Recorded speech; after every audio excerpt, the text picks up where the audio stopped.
সুপ্রভাত বন্ধুরা, আরোনা অকাননের ব্লগের আমি শিপ্রা বলছি। আজকে দেখো একটা মেনু করলাম, তোমাদের দেখাতে ভুলে গেলাম, জাস্ট নামিয়েছি তখনই মনে পড়লো। এই যে কে কে ভালোবাসো বলো তো এই প্রিপারেশনটা খেতে।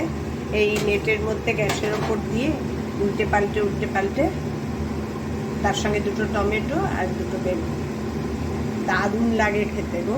রুটি দিয়ে বলো, ভাত দিয়ে বলো। এই শীতকাল আজকে এই ফার্স্ট শুরু করলাম এই সিজনের বেগুন পোড়া। আর এগুলো খেতে হয় শনি মঙ্গলবার খেলে বলে ভালো, মানে সব বিপদ কেটে যায়, মানে বাধা বিপত্তি কেটে যায় এগুলো বলে। এই জন্য আজকে মঙ্গলবার বলে মনে হলো যে আজকেই করি।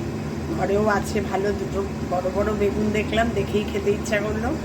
এই বেগুন পোড়া খুব খেয়েছি কোথায় বলো তো, মোগলসরাই। বাবা, ওখানের বেগুন যদি তুমি দেখো মনে করবে একটা ছোট লাউ, হোয়াইট হোয়াইট কালারের, দারুণ দেখতে। তখন খুব খেয়েছি, তখনই শিখেছি ওই মোগলসরাইয়ে এক নন বেঙ্গলি দিদির কাছে।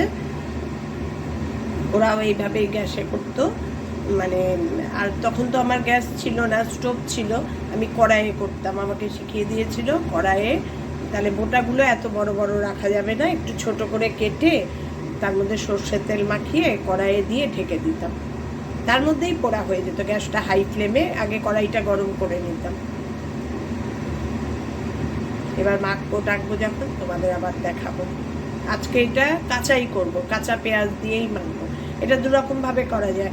বেগুনটা এইভাবে ছুলে টুলে পেঁয়াজটা কড়াইয়ে ভেজে বেগুনটা দিয়ে, মানে বেগুন ভর্তা যেটাকে বলে, লঙ্কা টঙ্কা দিয়ে টমেটো সব দিয়ে একবারে।